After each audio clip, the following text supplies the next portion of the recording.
Kisah kejayaan pengasas KFC.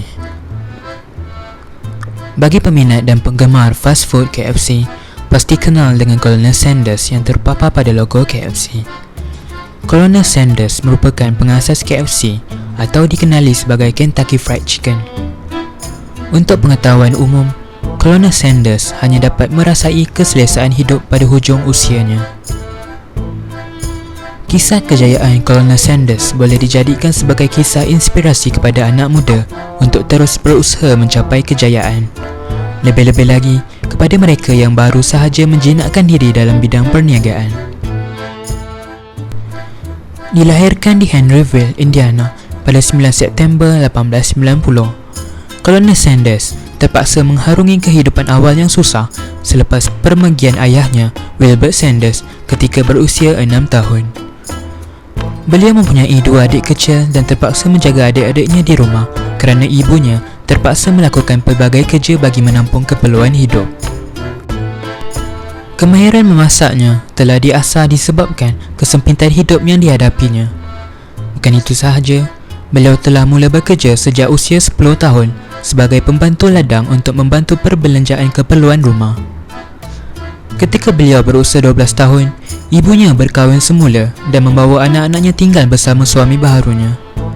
Hubungan beliau dengan ayah tiri baharunya agak tegang dan kedua-duanya sering bertengkar.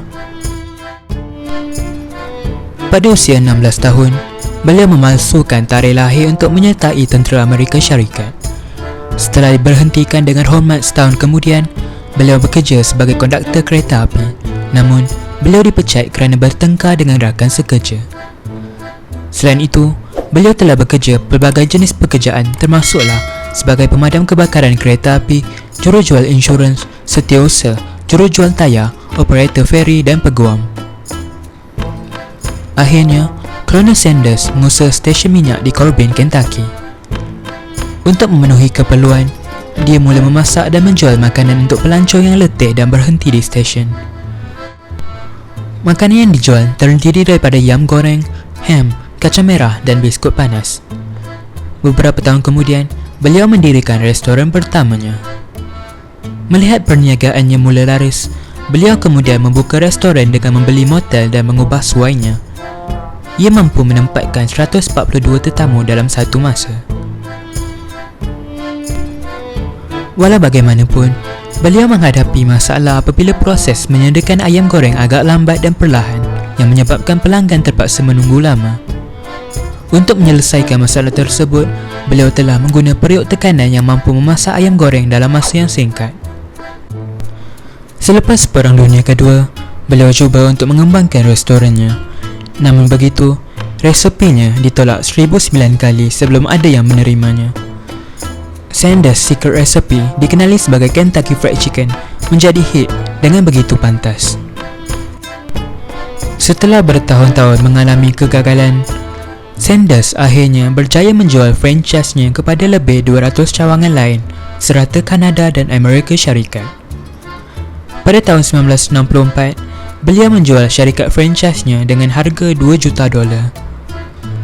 Sehingga ke hari ini, wajah beliau masih terpampang pada logo KFC. Pada usia 90 tahun, Colonel Sanders meninggal dunia akibat radang paru-paru. Pada masa itu, terdapat sekitar 6,000 lokasi KFC di 48 negara. Di Malaysia, restoran KFC pertama dibuka di Jalan Tunku Abdul Rahman pada tahun 1973. Kini, terdapat lebih 600 cawangan KFC di seluruh Malaysia dan berpuluh ribu lagi di seluruh dunia. Sekiranya anda mengalami kekecewaan akibat kegagalan dalam hidup, ingatlah kisah Colonel Harlan Sanders. Beliau dipecat daripada pelbagai pekerjaan, namun masih berjaya mencipta salah satu rantai makanan segera terbesar di dunia.